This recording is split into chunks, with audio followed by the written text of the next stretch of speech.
écrire qu'on court ensemble pour le bien de ceux qui aiment Dieu, de façon à ressembler au Seigneur Jésus. Une autre certitude, qui accusera les élus de Dieu? Si Dieu est pour nous, qui sera contre nous? Qui condamnera les élus de Dieu? C'est Dieu qui justifie.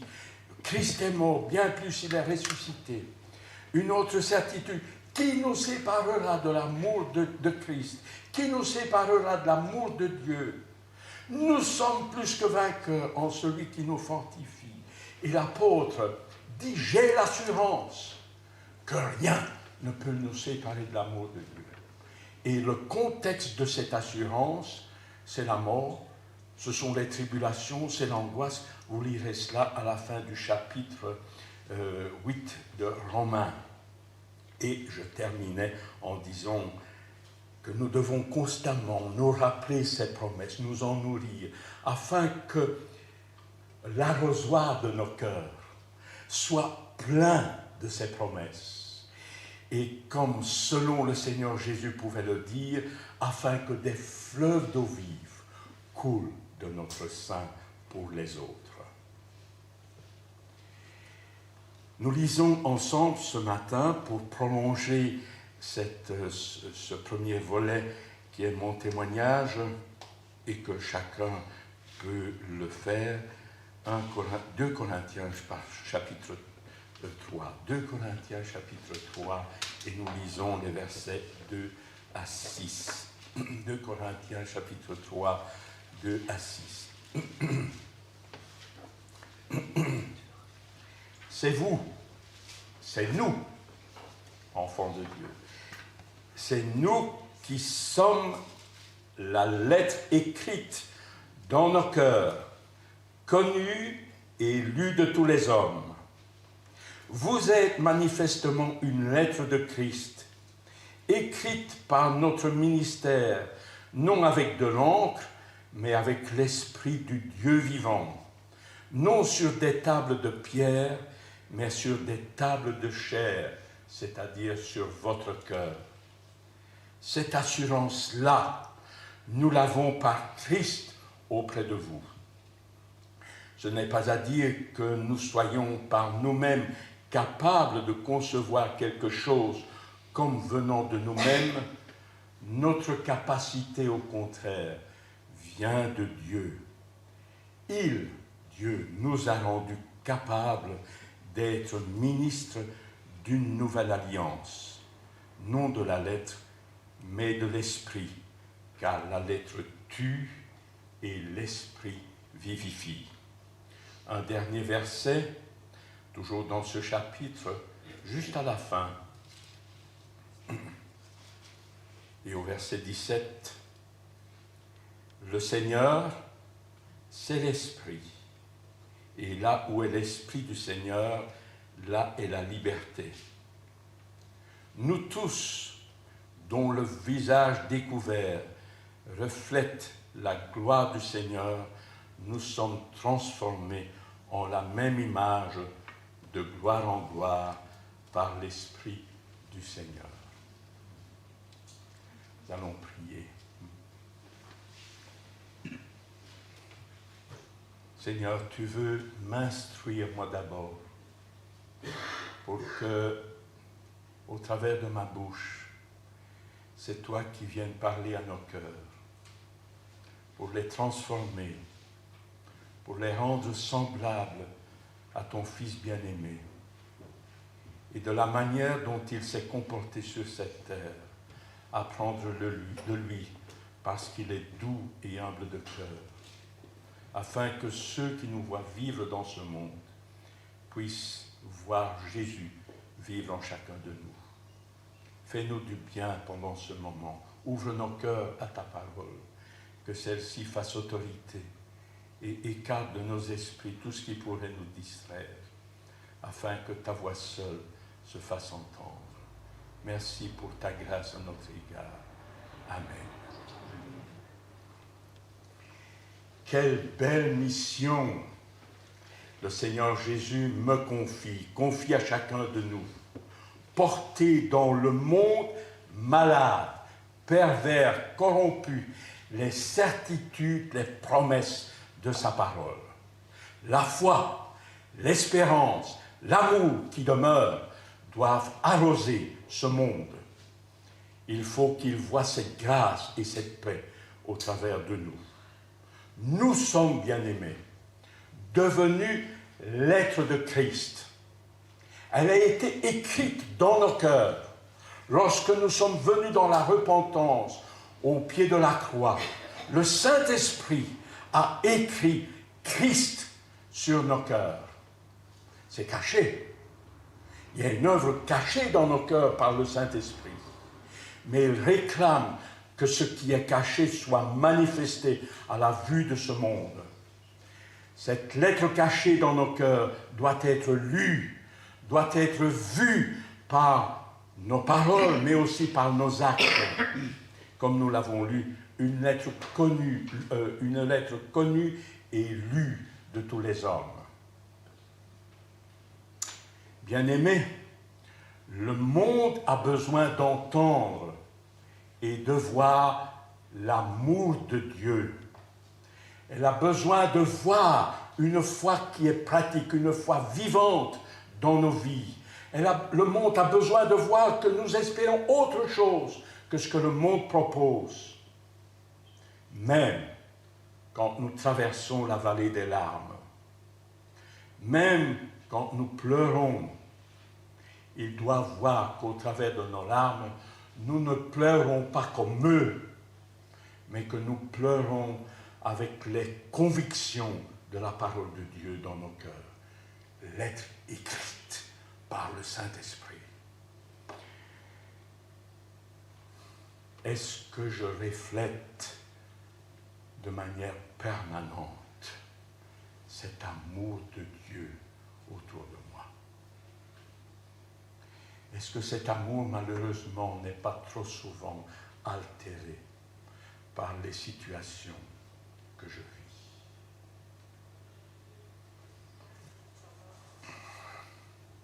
Je dois confesser que parfois, je change. Lui ne change pas. Mais moi, mes pensées, mon humeur est altérée par les circonstances de la vie. Les émotions font parfois ombrage à l'amour de Dieu. Il est indéniable, bien-aimé, que moi, je dois faire de grands progrès dans ce sujet. Et ça, alors ça se verra. Chaque jour que je fais un progrès, le monde verra, tiens, Daniel est différent dans sa foi, dans son espérance et dans son amour que celui de Daniel d'hier. Ça se verra. Bien-aimés, appuyons-nous sur ce Dieu de la perfection. Un idéal à viser. Et il donne, comme nous l'avons lu, les capacités d'y arriver. Être agréable aux yeux de Dieu, c'est avoir la foi en lui. Mais c'est aussi une foi vivante pour être utile aux autres. Je voudrais, au travers de circonstances vécues, souligner cinq sujets, 5 facettes de leçons que le Seigneur m'a apprises pendant ce temps. Elles sont encore à mettre en pratique. La première, accepter mes limites. Le deuxième, comment vivre dans le déjà et dans le pas encore. Voir autrement la souffrance. Rester dans ce temps de vallée toujours enseignable. Arrête d'être buté, Daniel. Et ensuite, qui remplit mon arrosoir? Voilà 5 facettes que je voudrais développer. Aujourd'hui, Je n'en développerai que 2. Et encore, peut-être pas. Qu'est-ce que je peux raconter de mon Jésus lorsque je suis dans la vallée des larmes? Je connais les promesses de Dieu. On peut les reciter. Rien ne peut me séparer de ton amour. Je suis tous les jours avec toi. N'ai rien à craindre. Même quand ta barque est secouée par les vents contraires. Moi, je suis le capitaine. Ne crains rien, je ne te délaisse pas, je ne t'abandonne pas. Même si je donne l'impression que je dors, voilà, je suis à côté de toi, je suis là, je suis aux manœuvres. J'ai l'assurance. Voilà, je connais toutes ces choses. Mais comment les mettre en pratique?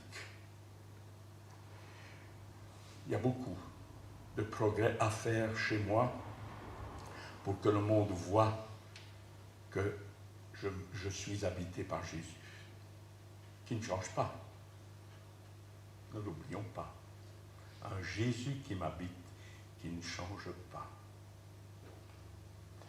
Premier point, accepter mes limites. Un texte que je voudrais lire avec vous dans l'Épître aux Éphésiens.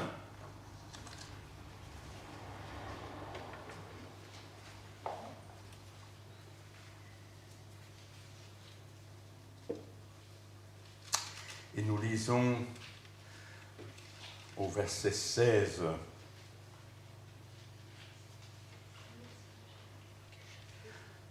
Éphésiens chapitre 3, verset 16. Afin Dieu, qu'il vous donne selon la richesse de sa gloire, d'être puissamment fortifié par son esprit dans l'homme intérieur, en sorte que Christ habite dans vos cœurs par la foi, étant enraciné et fondé dans l'amour, que vous puissiez comprendre avec tous les saints quelle est la largeur, la longueur, la profondeur et la hauteur de cet amour, et connaître l'amour de Christ qui surpasse toute connaissance, en sorte que vous soyez remplis jusqu'à toute la plénitude de Dieu. Voilà l'arrosoir qui est plein d'amour de Dieu. Et nous continuons le verset 20, « Aura celui qui peut faire par la puissance qui agit en nous, infiniment au-delà de tout ce que nous demandons ou pensons. À lui soit la gloire dans l'Église et en Jésus-Christ dans toutes les générations, au siècle des siècles. Amen. » C'est vrai ça. On a dit Amen, c'est donc vrai, je le crois. Chacun rencontre différentes souffrances, déjà dans sa santé. Douleurs physiques, douleurs morales, émotionnelles, des blessures du passé qui se prolongent encore et qui nous malmènent aujourd'hui. Des frustrations, des conflits intérieurs, des angoisses, des sentiments d'abandon. Et ajoutons les cataclysmes, le climat, l'insécurité dans notre monde, la violence, les guerres. Regardons à Jésus-Christ. Ici-bas, dans les jours de sa chair, le Fils de l'homme a connu les limites de la nature humaine. Il a connu la faim, la soif, la fatigue. Il était pauvre parmi les pauvres. Il n'avait pas un lieu où reposer sa tête. Quand il a fallu payer à César, il a dû aller à la pêche. Il a pleuré en voyant les dégâts du péché par la mort physique. Il a été méprisé, injurié, rejeté. Il a connu tellement d'angoisse que son père lui a envoyé des anges pour le fortifier. Il a été mis à l'épreuve et il n'a jamais bronché. Il est resté pareil à lui-même. révélant le Père. Le titre que le prophète Ésaïe lui donne et que l'on découvre de manière merveilleuse, enfin, si on peut dire, dans les évangiles, c'est qu'il a été appelé l'homme de douleur, habitué à la souffrance. Dès lors, lui qui a connu notre nature terrestre sans broncher, il peut intervenir et nous secourir dans nos faiblesses. Pierre, qui se croyait fort, qui se croyait debout, l'a renié. Et c'est pourquoi nous lisons dans son épître son invitation à suivre le Seigneur Jésus. Et voilà ce qu'il dit dans 1 Pierre chapitre 2, verset 21, en parlant des souffrances. C'est à cela que vous êtes appelés, parce que Christ aussi a souffert pour vous, vous laissant un exemple, afin que vous suiviez cette trace. Lui qui n'a point commis de péché, et dans la bouche duquel il ne s'est trouvé aucune fraude. Lui qui injuriait, ne rendait pas d'injure. Moi, je suis soupolé, Seigneur, mets une garde à ma langue, pour quand on m'injurie, je ne réponds pas. Lui qui injuriait ne rendait point d'injure. Lui qui maltraitait ne faisait point de menaces. Mais il s'en remettait à celui qui juge toutes choses, et de manière juste. Voilà l'exemple du Seigneur Jésus. Dans les limites, dans sa nature humaine qu'il a vécue, voilà l'exemple qu'il nous laisse. Et nous sommes invités à mettre nos pas dans l'empreinte de ses pas. Il avait foi en son Père, il le révélait et nous invite à mettre notre foi aussi en Dieu. Ayez foi en Dieu, pouvait-il dire à ses disciples. Mais il le disait aussi quand il était lui-même sur la terre, et il disait que votre cœur ne se trouble pas. Croyez en Dieu, croyez aussi en moi. Et il parlait de la maison du Père. Voilà, bien-aimé, un modèle parfait que nous devons avoir devant nos yeux. Gardons nos yeux fixés sur Jésus, celui qui alimente notre foi depuis le début et qui la perfectionne jusqu'à la fin. C'est lui qui a accepté de mourir sur la croix, sans tenir compte de la honte qui était attachée à cette croix de malédiction. Pourquoi? Parce qu'il avait en vue autre chose que la croix. Il avait en vue notre salut. Il avait en vue d'amener plusieurs fils dans la gloire. Il avait en vue la joie d'avoir une épouse à ses côtés. C'est cela, bien-aimé, qui fait que nous pouvons accepter les limites que nous rencontrons sur cette terre si nous regardons autrement. Mais ça, ce sera un autre chapitre. Si nous regardons autrement à nos souffrances et voir ce que Dieu nous destine. Et l'auteur de l'Épître aux Hébreux de dire, pensez à lui, à la façon dont il a supporté une telle épreuve, une telle souffrance, une telle opposition de la part des pécheurs. Et ainsi, vous ne serez pas abattus, vous ne vous découragerez pas. De mon côté, il y a beaucoup encore à faire, je dois vous le dire. De mon côté, aussi belle peut être ma foi dans le Seigneur, je dois apprendre qu'il y a des situations où je ne comprends pas ce qui m'arrive. Ça me dépasse. Et je tourne les regards vers mon Dieu en lui disant, mais pourquoi tu permets cela? Je dois apprendre à rechercher le royaume de Dieu et sa justice, parce que toutes choses me seront données. Je dois apprendre à rechercher sa face, à réclamer la sagesse d'en haut, de façon à me comporter de manière digne, même dans la vallée, afin que le monde voie Jésus vivre en moi. Je sais, quand je passe par la vallée des larmes et de la souffrance, que Dieu a mis un cadre à cette vallée. Elle ne déplace pas mes forces. Il en connaît déjà l'issue. Je sais tout cela. Mais quand on est dans le creux, on réfléchit autrement. Donc j'aime bien qu'on se le partage entre nous et qu'on ose dire nos faiblesses pour ne pas me mettre au-dessus du lot. Hein. Je suis comme vous, de la même chair. J'espère que s'il y a quelqu'un qui se met au-dessus, qu'il ose le dire.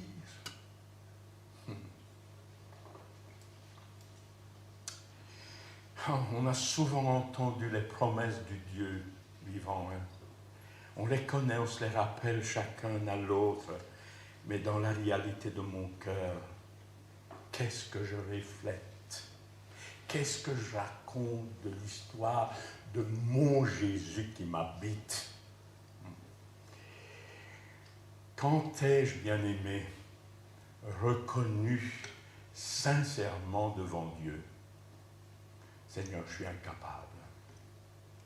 Je suis au bout du rouleau. Je n'en peux plus. Ou est-ce qu'on se dit toujours, bon, moi ça va aller, je suis fort, je tiens debout. La parole de Dieu nous dit attention, hein, à celui qui se croit être debout, de ne pas tomber. Une phrase qu'un professeur de l'Institut a dite quand j'étais jeune chrétien, voilà la phrase qu'il a dite et que j'ai vite notée et que je vous restitue. Les limites que je confesse sincèrement à Dieu sont des opportunités pour que Dieu agisse.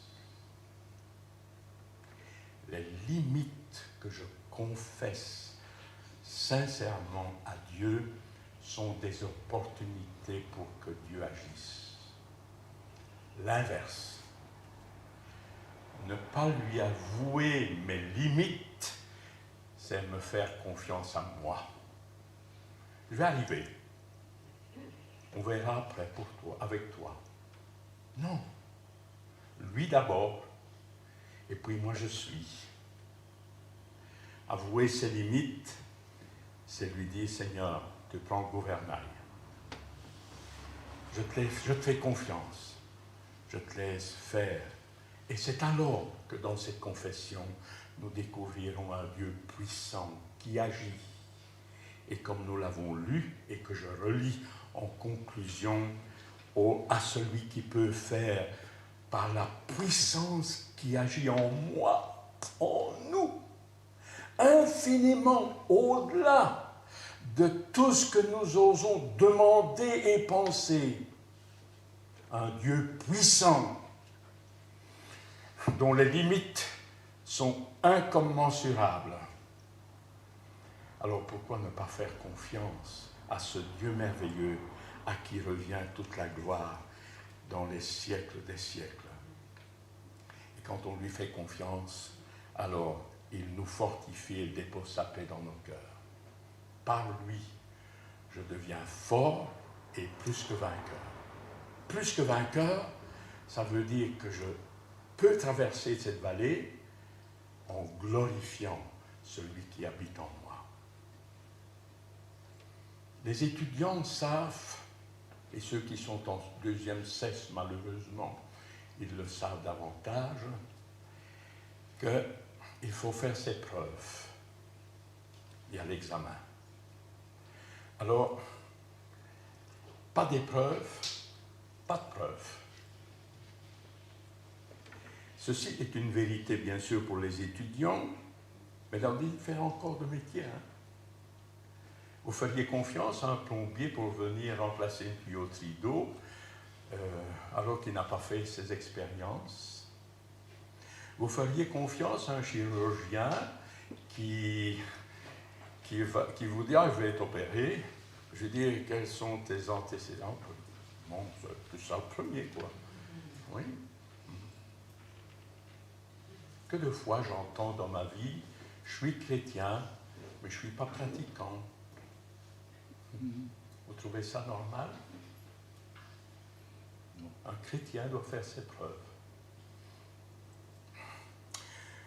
Notre foi est aux yeux de Dieu très précieuse, parce que sans la foi, nous ne pouvons pas être agréables à Dieu. La foi doit être mise à l'épreuve. Ce n'est pas quand tout va bien que la foi est mise à l'épreuve. C'est quand nous sommes dans la vallée des larmes. C'est là que notre foi doit être rendue visible et doit être rendue utile pour ceux qui nous entourent. Quand ma foi est mise à l'épreuve, alors là, je peux montrer l'invisible au monde qui m'entoure. Être l'être de foi, d'espérance et d'amour. Deuxième volet. Déjà et pas encore. Nous sommes sauvés en espérance. On l'a lu il y a un mois plus ou moins, car c'est en espérance que nous sommes sauvés. Romains 8, 24. Nous sommes sur la terre dans ce temps d'attente du retour du Seigneur Jésus, pour être délivrés complètement de ce cortège de souffrances, d'angoisse, de larmes, de faiblesse, de deuil, de tempête, de violence, etc. Nous sommes déjà sauvés en espérance, dit l'apôtre. L'espérance, elle est vivante. Elle me pousse à pratiquer ce salut que les gens doivent voir, un salut merveilleux, un salut qui a coûté cher au cœur du Père et au cœur du Seigneur Jésus. Nous sommes invités dans ce temps de souffrance à montrer les promesses de Dieu qui sont écrites sur mon cœur. Je suis l'être de Christ. Mais comment, bien-aimé, vivre les promesses, les vivre dans le maintenant? Comment montrer ce Jésus qui vit en moi? Nous savons du reste que toutes choses. Mais je lis dans Romains 8 au verset 29, je le lis parce que, voilà, car ceux qu'il a connus d'avance, il a décidé d'avance de les rendre semblables à son Fils, afin que celui-ci soit l'aîné d'entre plusieurs frères. Ceux pour qui Dieu a pris d'avance cette décision, il les a aussi appelés. Et ceux qu'il a appelés, il les a aussi rendus justes devant lui. Ceux qu'il a rendus justes, il leur a aussi donné part à sa gloire. Éphésiens chapitre 2, je lis, bien sûr dans le contexte, nous étions tous morts dans nos fautes et dans nos péchés, mais Dieu qui est riche en miséricorde, à cause de son grand amour, il nous a sauvés, c'est par grâce que vous êtes sauvés. Et voilà ce qu'il nous a dit, ça sonne déjà.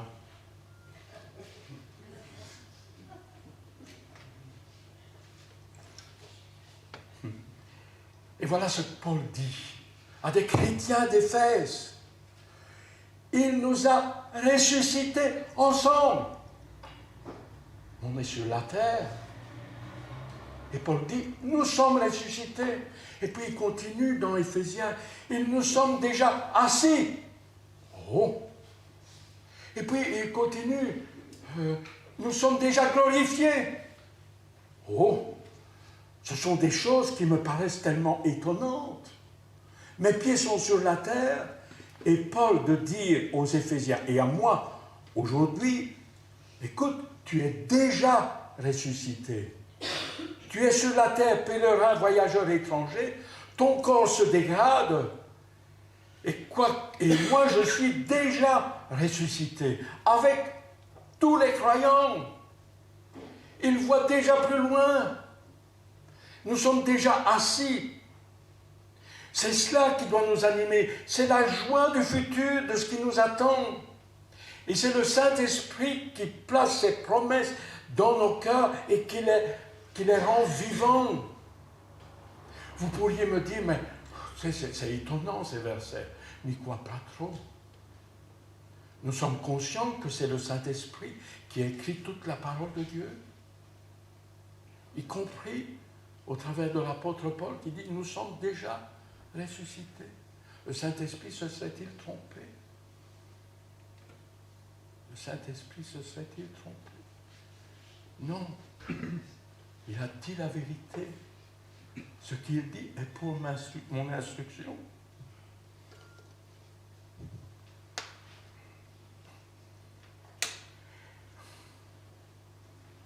Déjà ressuscité, comment comprendre cette vérité? Je vais juste raconter quelques anecdotes. Avant, pour comprendre cette réalité, j'ai dû comprendre que Dieu n'est pas influencé par le temps, comme je le suis. Il est le même hier, aujourd'hui, éternellement. Notre Dieu reste le même en dehors du temps. Il est l'Éternel. Il est le Dieu d'éternité. Il n'y a aucun nombre de variations. Son amour est immuable. Et ce n'est pas parce que cette vérité me dépasse mon intelligence humaine, que cette vérité que je suis déjà ressuscité, que je suis déjà assis, que je suis déjà glorifié, est fausse. Anecdote. Je vais terminer par là. Le clergé d'une église commande à un célèbre peintre d'embellir un de ses murs par une fresque racontant l'histoire de l'Évangile. Le mur étant tellement haut qu'un échafaudage a été installé. Et le peintre resta assis sur l'échafaudage, les mains derrière le dos, durant plusieurs jours. Évidemment, il faut le payer. Son immobilité est devenue tellement inquiétante que le clergé a osé l'interroger. « Vous ne semblez pas, monsieur ?» Il insiste. « Vous ne semblez pas faire beaucoup de progrès, monsieur, dans la fresque qui vous est demandée. Nous ne voyons aucune trace de couleur sur vos vêtements ni sur le mur. Quand comptez-vous commencer ?» Et le peintre de dire, « Monsieur, la fresque est terminée.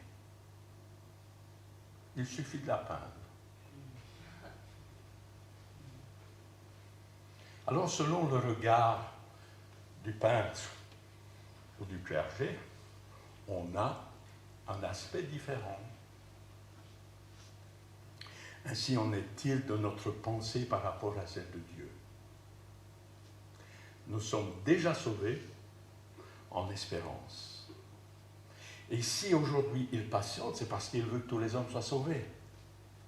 Mais sur la croix du Calvaire, rappelons-nous que dans un cri de triomphe, le Seigneur Jésus a dit « Tout est accompli ». Et nous sommes dans ce temps qui est juste après l'œuvre de la croix qui est parfaite. Nous n'avons rien à ajouter à cette œuvre de rédemption, de libération. Rien à ajouter. Le triomphe du plan de Dieu, il est parfait en Jésus-Christ. 3 mots, tout est accompli. Est-ce que c'est déjà réalisé pleinement? Nous attendons, sommes sauvés en espérance. Mais la parole de Dieu nous éclaire. En Apocalypse chapitre 21, alors qu'il est question de voir un nouveau ciel, une nouvelle terre, parce que les anciens sont passés, il y a la nouvelle Jérusalem qui descend d'en haut, où il essuiera, où il nous est dit que Dieu essuiera toute larme de leurs yeux, etc. Il n'y aura plus de deuil, de souffrance, etc. Et il y a une parole qui est prononcée par le Seigneur Jésus lui-même glorifié. Et il dit, c'est fait. Alors, bien aimé, pour Dieu, entre le c'est tout accompli et c'est fait, lui qui se balade dans le temps, pour lui, comme le peintre, c'est fait. Mais nous sommes, bien aimés, dans ce temps d'attente entre le tout est accompli à crier sur la croix et l'attente de ce jour glorieux où ce sera fait définitivement. Alors que le Seigneur bénisse sa parole On est déjà sauvé en espérance. On est déjà ressuscité en espérance. On est déjà assis en espérance. On est déjà sanctifié en espérance. On est déjà glorifié en espérance. Mais Dieu voit la fresque terminée. Et c'est cela qui nous encourage. Bientôt, l'Église entière sera dans la réalité du ciel. Prenons courage, le Seigneur vient. J'ai demandé à Myriam de changer un chant, parce que je pensais faire les 5 points. Non. Donc, un chant qui me semblait correspondre à cette prédication, c'est « Je vis d'espérance, d'amour et de foi, et mon cœur, mon chant s'élance vers toi divers voix. Grande est ma faiblesse, mon indignité, mais dans ta tendresse, tu m'as racheté. » Que le Seigneur bénisse sa parole pour chacun de nous.